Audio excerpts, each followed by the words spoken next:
Previously on Who Killed Amy Mihaljevic. I know from a friend of hers that I spoke to, said that she walked out the door, she usually walks out, passed her bike in the bike rack and walked the opposite direction of our home. He said hello, she did not respond. The next thing that we have for certain is that she was sighted in the shopping square, which is approximately a block and a half from the school. I mean, this has been going on for 29 years almost, and it just didn't end the day that, it's been going on for 29 years. And I've been a part of this. In the beginning, behind the scenes, a little bit more in front of the scenes right now. First couple of 4 or 5 days, you spend 24 hours a day crying your eyes out and saying, why? Why me? Why me? Why my Amy? And I guess there is no answer to that question because this is proven it can happen anywhere, anytime. But after a while, you still cry. I ask, as Amy's mother, on this, her 11th birthday, to give us the gift of that information. The best gift that can be given Amy today is her safe return to our family. First of all, Margaret and Amy were close. They rode horses together, they hung out together, they were more close. And I think that there had to be some factual basis in Amy's mind for this trip to meet this person. And I think that would make sense.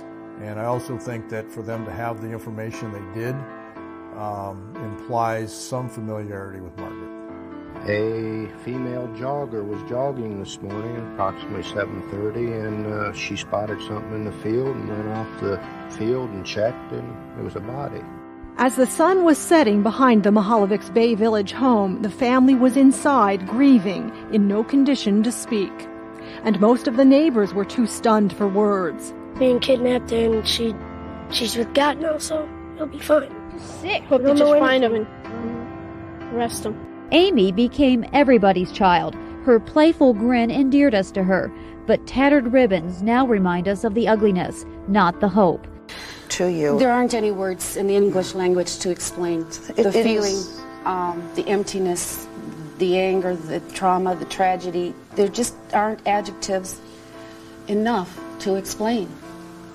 There's just no way.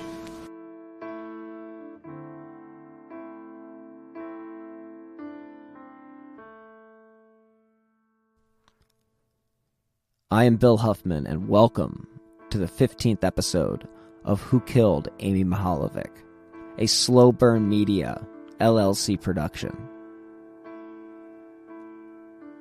I'd first like to say thank you to all the listeners for their kind words about the previous episode that focused on getting to know Amy's mother, Margaret. I thought it was important to hear from her because she passed away nearly 20 years ago, and her voice can be forgotten through the course of an investigation such as this. During the past few months, we have covered Amy's bizarre abduction, the search, the discovery of her body, the investigation for her killer, and I've spoken with members of the FBI, the Bay Village Police Department, one of Amy's close friends, Nick from the True Crime Garage podcast, and true crime author James Renner. Heck, Renner and I even met with some people who had bought one of James's top suspects' old storage unit. To say this case is an enigma wrapped in a mystery may be an understatement. The answer to who killed Amy remains unanswered. For now. It is up to the public to report any information they may have on this case, or the suspect or suspects that may be involved. There has been one update since the last episode. It hasn't been fully fleshed out, but since James Renner said I could use the information he has put on his blog, then it is worth noting here. So please advise, this is straight from the site, amymihaljevic.blogspot.com, a site that James has kept for years now. So according to Renner, quote, "A couple weeks ago I was contacted by a person who moved into a rental property in Wayne County, Ohio. While cleaning inside a closet, they discovered that years ago, someone had carved a message into the wall. It reads, quote, AM was murdered here, unquote. Of course, they assumed this meant Amy Mihaljevic. Wayne County is not far from Ashland, so it suddenly became of great interest to authorities, and everyone was trying to figure out who lived there in 1989. The house itself sits at a rural crossroads in Orville and is owned by Stoll Farms. I drove down there last week, puppy in the passenger seat, and spoke to farmers with Stoll and other farms in the area who have roots going back 100 years. I was given the name of a man who they believed lived there with his wife and son in 1989. I managed to track him down to a farm in Kentucky. I spoke to his wife at length and learned a few things. First, this seems like a real, decent family, and nobody appears to have a criminal history. They have no idea who would have carved something like that in the closet and don't remember seeing it. But they recall they were not actually there in the fall of 1989. They believe a farmhand employee of Stoll Farms was living there. The woman could not remember the name. Finally, I visited the Stolls themselves. A Bay Village police officer had visited them, and they were reluctant to say much. Other than it appears nobody can 100% recall who it was who lived there. Mike Lewis at Confidential Investigations, a private eye in Cleveland, ran a background check of the address itself. Nearly 40 different people have leased the house in the last 40 years. Perhaps the name of the person who carved the message is on there, but none of the names are familiar to me. Unsettling is all I can say, and if you would like to read more on James Renner's blog, the address is amymihaljevic.blogspot.com. James has been a valuable resource throughout this podcast, and his investigative work he's done over the years is greatly appreciated by everyone who wants this killer found. In the last episode, we got to know Margaret Mihaljevic on a more personal level. She had been heard throughout the podcast in sound bites, but to hear her speak from the heart was touching. On this week's episode of Who Killed Amy Mihaljevic, we are going to get to know Amy's father, Mark. Over this past summer, I made 2 trips out to Mark's home, a beautiful place off a cul-de-sac, some 20 miles or so from where he raised Amy and his son Jason. Mark is remarried. His wife Georgette greeted me on both occasions and went out of her way to make me feel comfortable. Here I was talking about the worst thing that anyone could imagine happening to them, and they are concerned about how much I've had to eat and drink.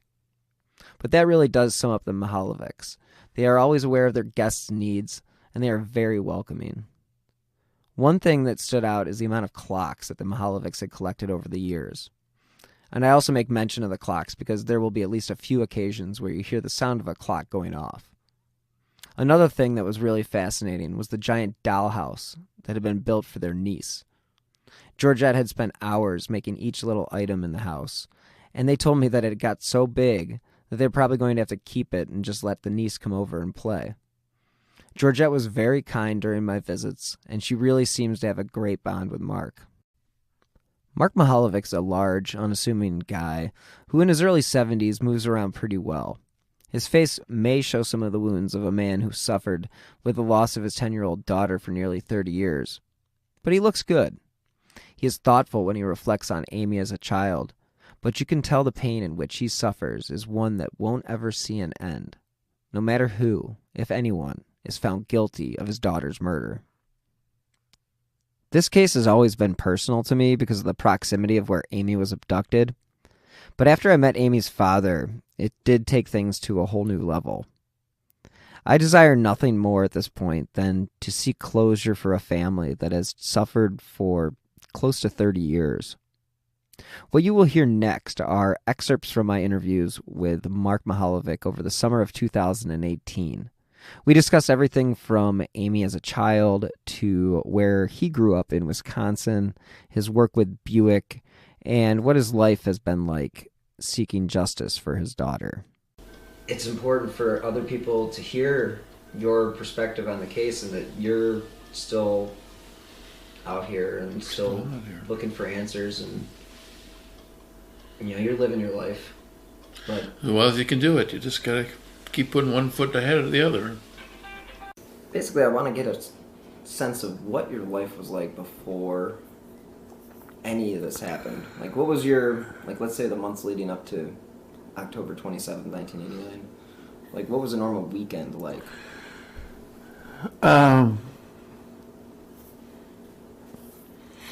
Well, I pretty much worked 5 days a week, and I was gone quite a bit, and in fact, the day that Amy was abducted, I was just coming back out of Cincinnati. Excuse me, just coming back out of Cincinnati and from a meeting. But pretty much 5 days a week I was gone from the house. So, and I worked. I put maybe too much effort into my job.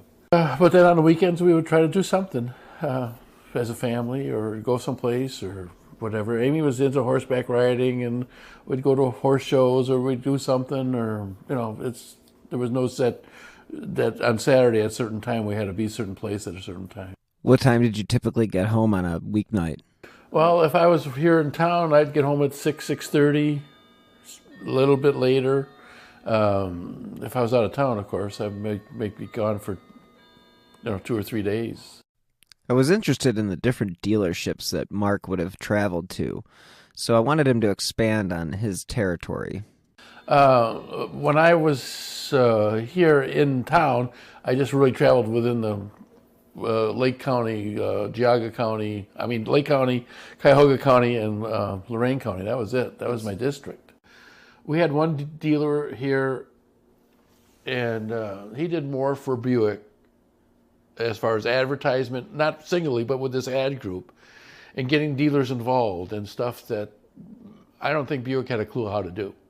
And I'm saying that not meanly, but he did more for Buick by himself in this area. Was he he was just progressively thinking? He knew everybody. He knew everybody. If you wanted tickets to go see underground submarine races, he could get you tickets. Who was this? What was his name? His name was George Scheiman. He's since passed away. Okay. But he was... George Scheiman. He was out of Painesville, Ohio. Okay. And he ran an advertising company? No, he was president of the ad group. So, president of the ad group, what is the president of the ad group? Well, it's just like when you got 14, 15 people come together, he was the leader. He was the president. He was the... Of all the Buicks? Yeah, of the Buick people here in town, yeah. So what was his job like on a day-to-day job? Selling cars, satisfying people. So that's really... wow. He was a dealer. But he took... That takes some real effort, and takes you away from your core business, because you're doing so much other stuff of... whatever it might be. Back then Buick was at one time we were this guy knew everybody. We were the official car of the Cavaliers, official car of the Indians, official car of, I'm missing somebody.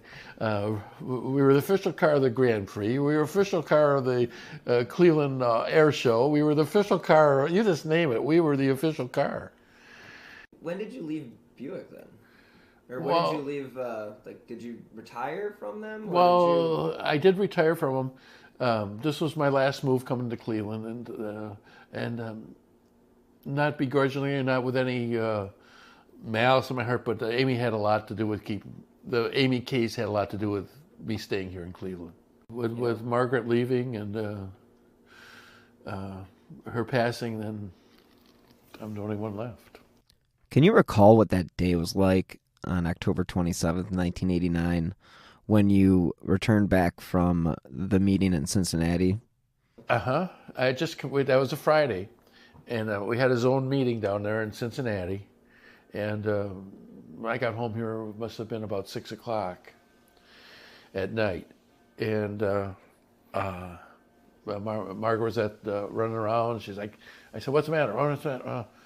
I can't find Amy, and that's how it all began. Margaret had called some of our friends, and they, Amy's friends, and they searched around, and where she might be at somebody's house or something. But of course, it didn't happen that way. By then, Margaret had called all the Amy's parents' friends or friends, and called some of our friends that lived in. In fact, I was just out to lunch with this one guy that came in. He lived in Vermilion, came in from Vermilion, and that's when him and I walked the French Creek there all the way from Bay Village to the lakefront that night. And when you're the parent of a missing child, I can only imagine the pain and heartache that must go through you the first day that you find out that your child is missing. So I wanted to talk with Mark about when it was that he thought it was time to call it a day. Oh, I don't know. I don't know if there was, Were you up all night? I was up all night. If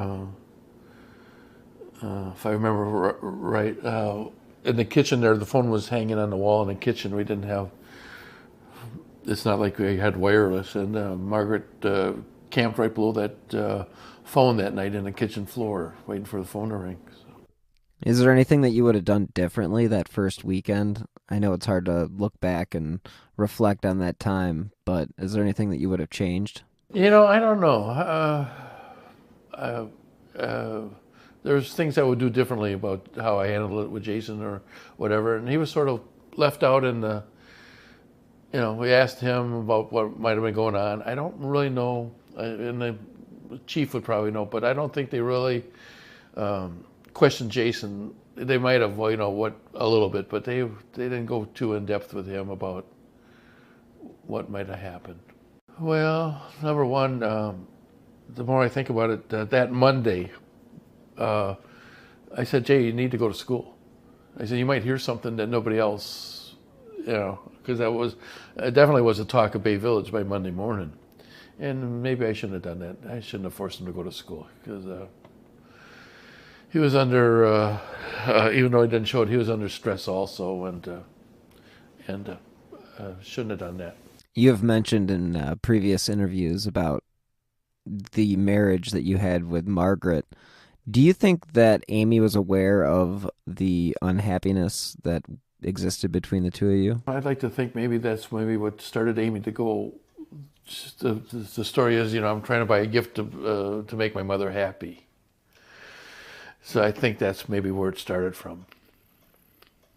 That's how he got her comfortable? Well, that's how Or she just wanted to go out of her way to try to make Margaret happy. One of the things that I've learned in my investigation is that Amy had a secret code that she would use with her mother. Yeah, the kids, and I think I remember the word, but if somebody said, I'm here to pick up you at school, they, without them saying the secret word, they knew that was not, they weren't supposed to be doing it. Well, back to Amy. So Amy was a can-do person, very smart. She was very book smart. Did well in school. Athletics, horses, and school, and just usually pretty quiet. If she didn't know you, she wasn't going to talk to you. Unfortunately, Margaret also suffered from alcoholism, and it was a dividing factor within the marriage. And during Amy's disappearance, even the authorities were having issues with the drinking. When Amy went missing, it was the end of October, but it was extremely nice out. Yeah. And our house in Bay Village backed up to the railroad tracks.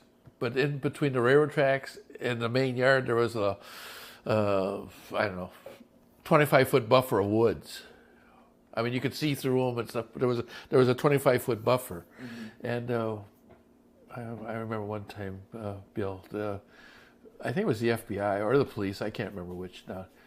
They were out in that, right on the edge of that buffer, talking to Margaret. And they came back in one of those times, and they didn't really yell at me, but they made it very forceful. Mark, you gotta stop her from drinking. We keep getting different stories from her out there. She's not giving us the same information.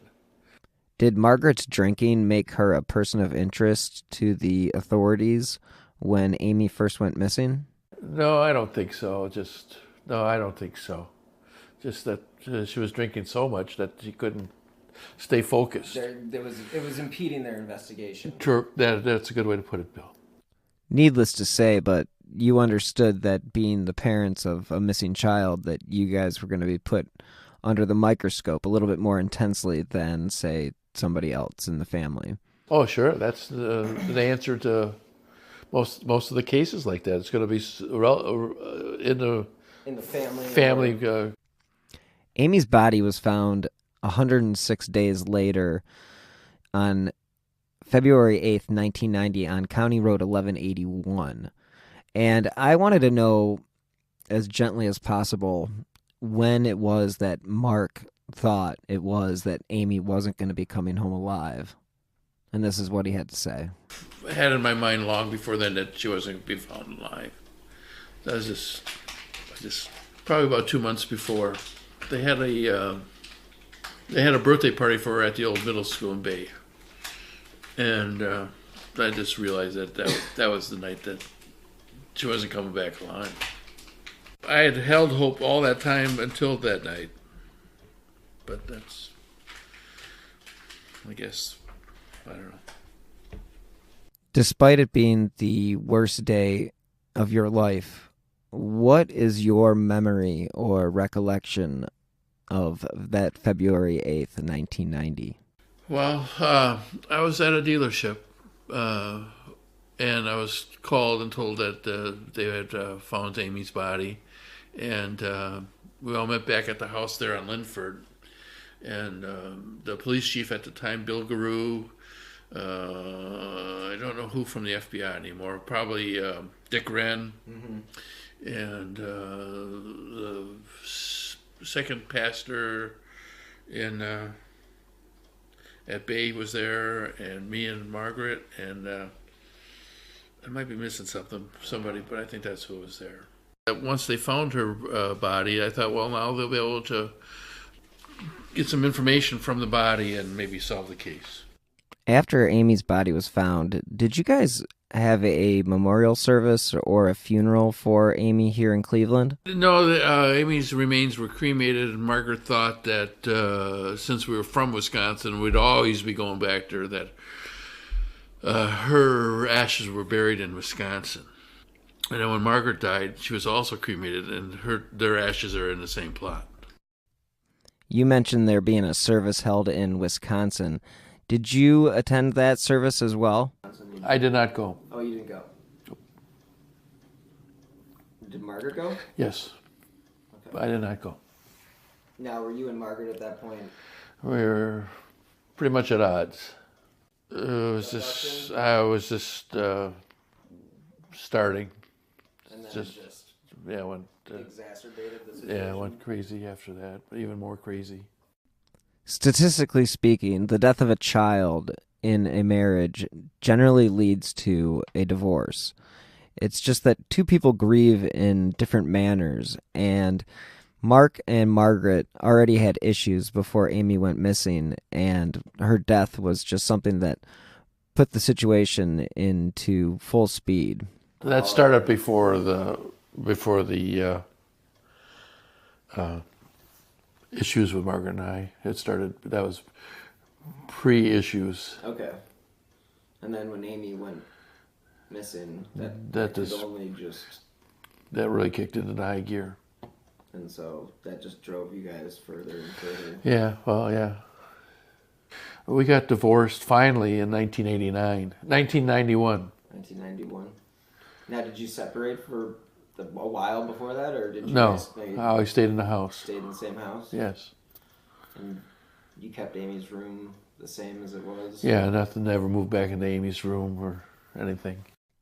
After the funeral and the memorial services, and the fact that Amy had been gone for nearly 4 months, did you start to question pretty much everybody in your life as far as possible suspects? Oh, yeah, you run through your whole list of friends. And do you start looking at your friends differently? I mean, is there any, did you... No, did it change? I guess the question is, obviously it's going to affect you psychologically, but did you become more introverted or more isolated? It made me probably go just a little bit the other way, from being a little bit more introverted to a little bit more gregarious. Yeah. Extroverted, I should Extroverted. Say. Yeah, it forced you to make things happen if you could. Yeah, I mean, I know that in the video of when you guys donated, the tree was planted. You're just sort of off to the background there, and just to see your role change through the years. And as you mentioned, Margaret's passing obviously made you have to be the main cheerleader. Yes, But exactly. the reason you haven't left Cleveland is because there isn't any. I mean, this is home now, but This is home. But the reason you haven't left is because of Amy. And that was one of the reasons I was not transferred any further by General Motors, by Buick. Did you end up retiring from Buick? I did retire from them. This was my last move coming to Cleveland, and not begrudgingly and not with any malice in my heart, but Amy had a lot to do with the Amy case had a lot to do with me staying here in Cleveland. For being a major corporation, and Buick was a division, they were extremely. We had a general manager of Buick that was extremely family orientated, team orientated, well respected type of person. Was there any point that you thought that your job may have had some involvement in Amy's abduction and murder? And I dealt with a lot of people, and as far as customers with problems, and you never know. I might have said no to somebody that wanted something that I didn't think that person had coming, and it might have made him angry. You never know. So you don't know. Was it impossible not to think about who could have possibly done this to your daughter? Oh yeah, you always play that game. It could be this guy, it could be that guy. Everything from the floor refinisher down to whatever else. You always think, oh, that makes sense. Amy's life was obviously cut tragically short. What do you think she would be doing if she were still alive today? I don't know. She'd be out riding Don's horse.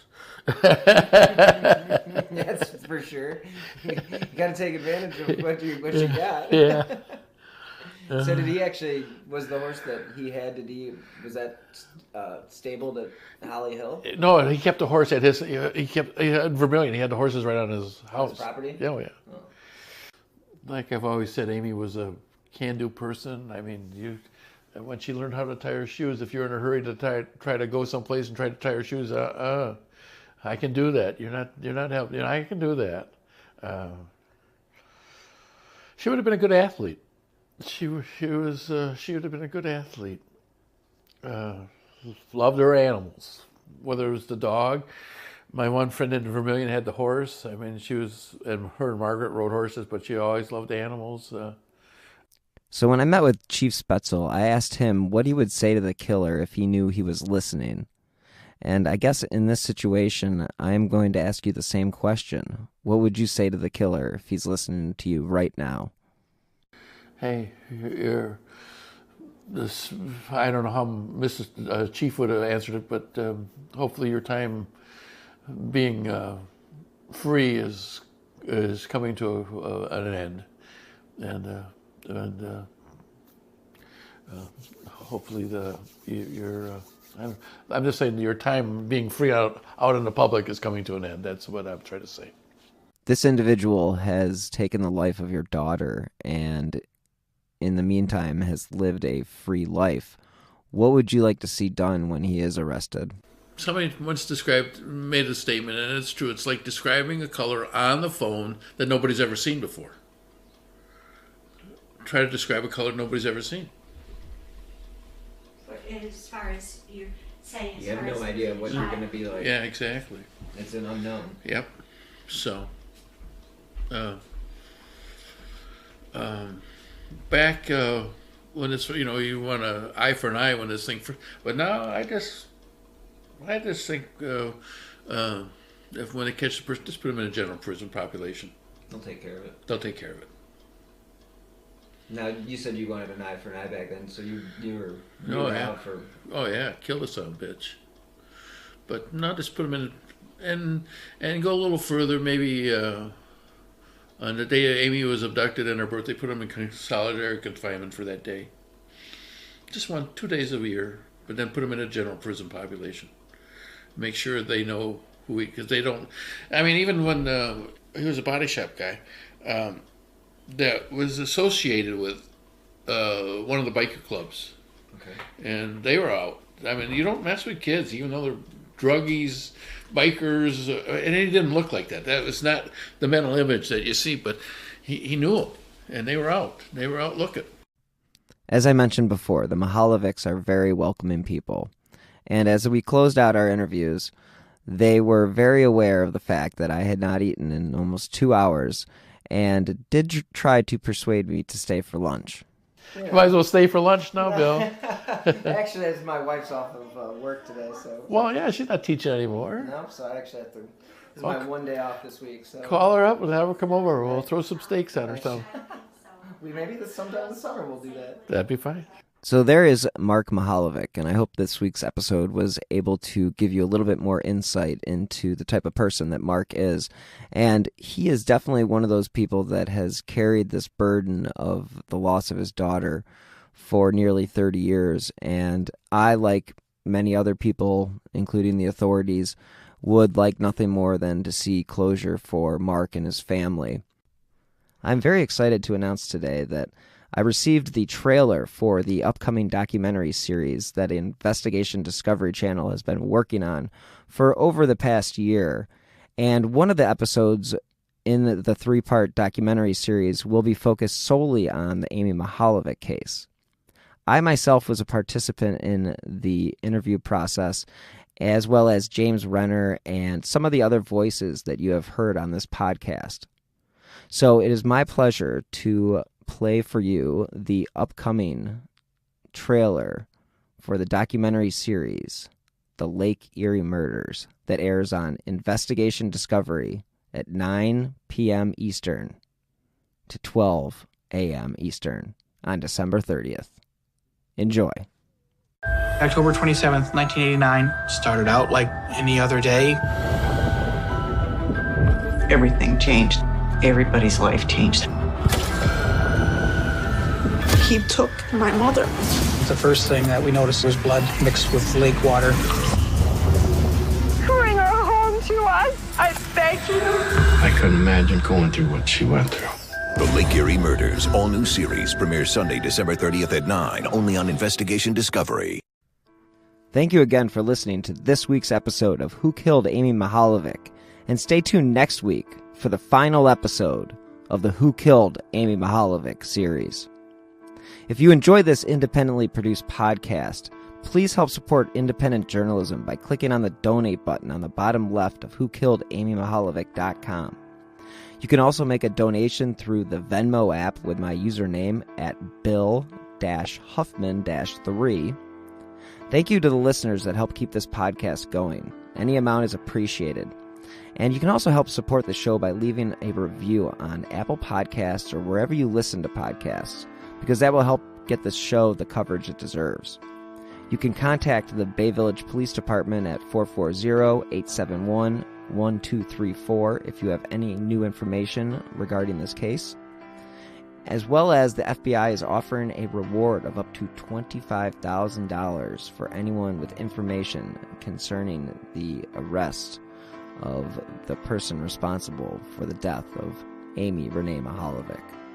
You can contact the FBI at 1-800-CALL-FBI. Thank you again for listening, and as always, be safe.